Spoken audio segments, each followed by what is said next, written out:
Помолих го да ми помогне с нещо си. Той не го направи, защото бил зает.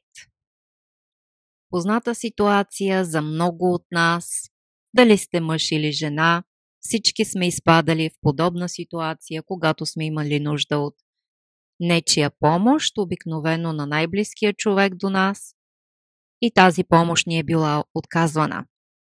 Какво следва? Тълкуване на ситуацията.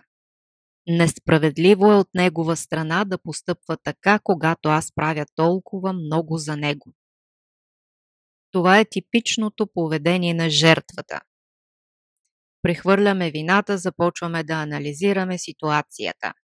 Обикновено това се случва в резултат на някаква травма, може да не е сериозна травма, но отношение, което е било в детството ви, в миналото ви към вас. Когато вие сте били в подобна ситуация и сте се чувствали пренебрегнати, отхвърлена. И това е защото не се чувствате достатъчни.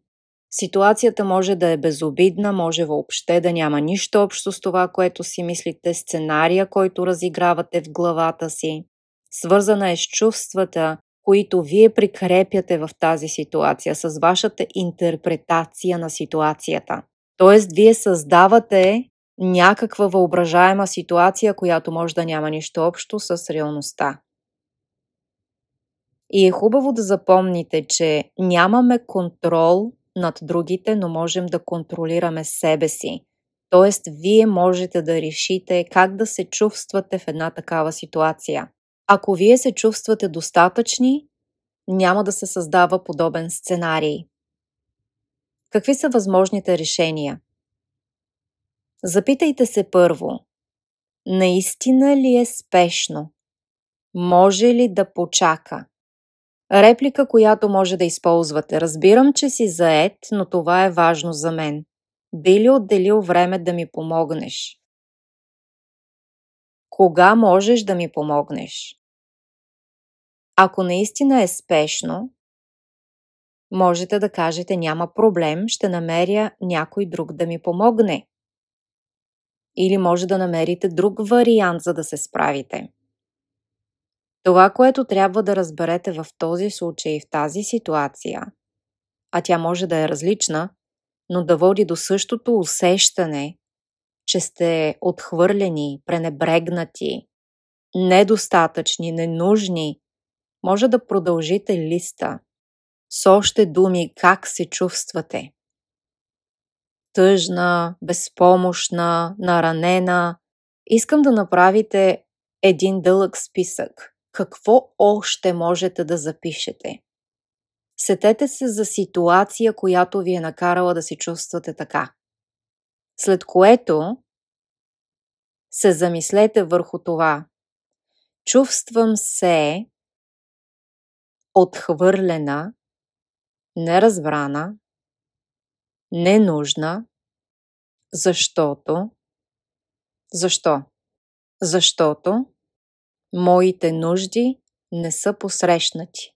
Например, когато си дадете сметка откъде се заражда това, откъде идва това, тогава се запитайте добре, как мога да го променя, как мога да се чувствам по друг начин.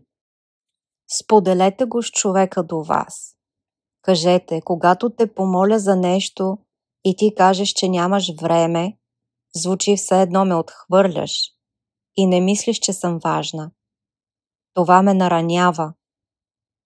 Обсъдете подобна ситуация, какво може да се направи, как може да се реагира, за да не се чувствате по този начин. Разговорът между вас е много важен. Разбира се, ако често изпадате в подобни ситуации и настроения и ви липсва самочувствие, тогава може би имате нужда от помощ. Терапия или хипнотерапия с мен, която може да открие причината и да ви помогне да я отстраните. Другият вариант е да работите с партньора си, което изисква продължителна работа дълго време и постоянство и от двете страни, което не винаги е възможно. Така че в такъв случай една хипнотерапия би била бързото решение. Оставете коментари отдолу в какви ситуации сте изпадали, как сте се чувствали и най-важното, гледайки това видео, какво сте разбрали за тази ситуация, какво сте разбрали за себе си, защо сте се чувствали така и как можете да промените това.